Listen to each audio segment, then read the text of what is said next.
When most people hear the name Paul McCartney, the word legend immediately comes to mind, and for good reason. He is, after all, a founding member of one of the biggest rock bands in history. Beyond that, he is admired for his distinctive and adaptable voice, as well as his willingness to move freely between genres, constantly reshaping his musical identity. His reputation as a gifted and influential songwriter is equally undeniable, having co-written some of the Beatles' most cherished tracks, such as P.S., I Love You, I Saw Her Standing There, All My Loving, Yesterday, Yellow Submarine, Blackbird, Hey Jude, and Let It Be, among many others. By most standards, he embodies everything one would hope to find in a truly accomplished musician. Yet when he released Ram in 1971, the response from critics was far from enthusiastic, at least at first. The album was widely regarded as his weakest effort at the time, to the point where even his close friend and former bandmate Ringo Starr reportedly felt McCartney had wasted his time making it.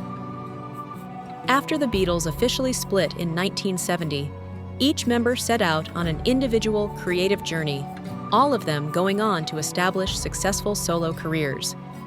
While their nearly 10 years together laid the foundation for their fame, it was their unmistakable talent that ultimately sustained them beyond the band.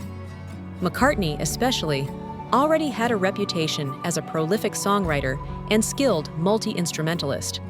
The Lennon-McCartney partnership is still considered one of the most influential collaborations in the history of popular music. However, McCartney's transition into a solo artist did not begin smoothly. His first solo album, McCartney, released in 1970, was met with heavy criticism. Determined to respond to the backlash, he approached his second album with greater intention. Ram, co-written with his wife Linda McCartney, was meant to be a more carefully crafted statement. Unfortunately, critics were no kinder this time around. Reviews were largely unfavorable, casting doubt on his songwriting strengths and questioning his credibility as a standalone artist. Today, the idea of dismissing a Paul McCartney album as bad feels almost unthinkable. He is now universally revered, his status as a musical icon firmly cemented. But in 1971, that level of respect was not guaranteed. His step into more independent and unconventional musical territory with Ram failed to impress critics at the time. Some reviewers even judged the album by measuring it against the solo work of his former bandmates. While certain fans immediately connected with the record, the music press was largely unforgiving. One particularly scathing Rolling Stone review described the album as incredibly inconsequential and monumentally irrelevant, a sentiment echoed in many other harsh assessments. Unsurprisingly, the criticism affected McCartney deeply, yet perhaps the most painful blow came from within his own circle, especially as his former Beatles bandmates were enjoying strong critical praise for their solo releases. That same year, John Lennon released How Do You Sleep, a song widely interpreted as a pointed response to McCartney and Ram. Still, there is a measure of truth in Starr's criticism.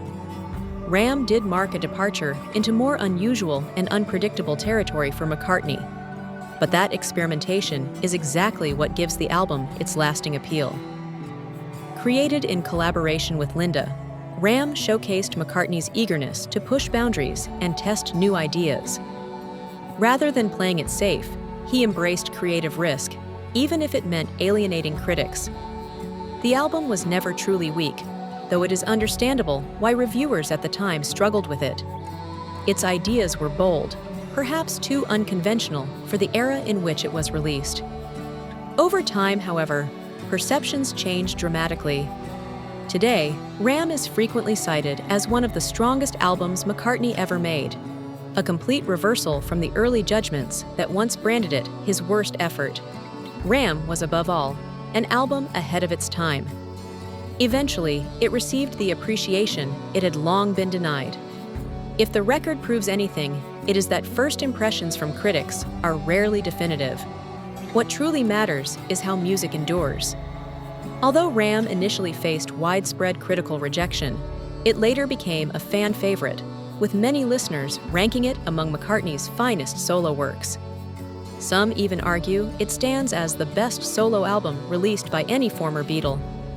Despite the negative press, the album's influence and success remained intact. Ram achieved impressive commercial results and even delivered McCartney his first #1 hit outside of the Beatles, solidifying its place in his legacy.